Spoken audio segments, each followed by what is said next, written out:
মথুরাপুর লোকসভা কেন্দ্রে প্রবীণ ভোটারদের চিহ্নিত করছে প্রশাসন। এই কাজ দ্রুত সেরে ফেলার পর তাদের বাড়িতে গিয়েই ওই সমস্ত ব্যক্তিদের সুবিধার্থে বাড়িতেই ভোটদানের ব্যবস্থা করা হবে।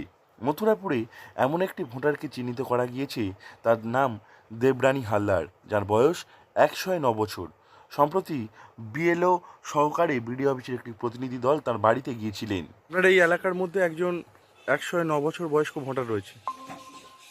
কি মনে হচ্ছে এবছর কিভাবে তাকে ভোট করানো হবে বা কি জানেন?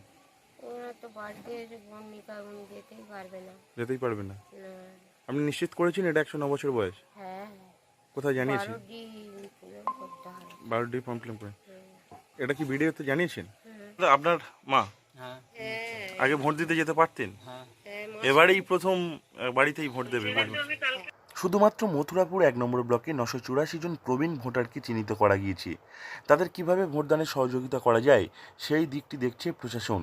অপরদিকে মথুরাপুর লোকসভা কেন্দ্রের কাকদ্বীপেও পাওয়া গিয়েছে 109 বছর বয়সের আরও একটি ভোটার। তার নাম প্রমীলা হালদার।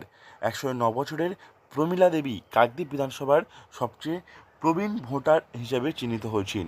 অন্যবার বুথে গিয়ে ভোট দিলেও এবার তিনি বাড়িতে থেকেই ভোট দেবেন বলে জানা যাচ্ছে।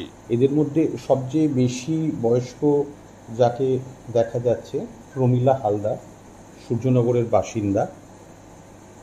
আর নির্বাচন কমিশনের পক্ষ থেকে 85+ এবং পিডব্লিউডি ইলেকট্রাল মানে পার্সন উইথ ডিসেবিলিটি এদের প্রত্যেকেরই বাড়িতে গিয়ে ভোটকর্মীরা ভোট গ্রহণ করবেন।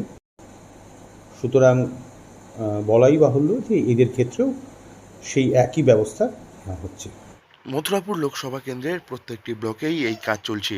প্রবীণ ভোটারদের চিহ্নিত করে তাদের ভোটদানে সহযোগিতা করতে চায় প্রশাসন, যাতে তারা নিজেরাই কোনো রকম প্রতিবন্ধকতা ছাড়াই তাদের ভোটাধিকার প্রয়োগ করতে পারে, সেই দিকটি এখন লক্ষ্য করছে প্রশাসন। সেজন্যই এই ব্যবস্থা করা হচ্ছে প্রশাসনের পক্ষ থেকে।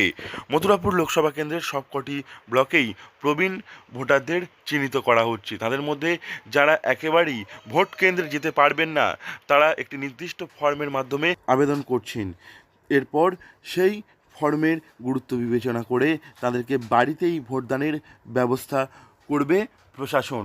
আর সেজন্য কাজ চলছে জোর কদমে।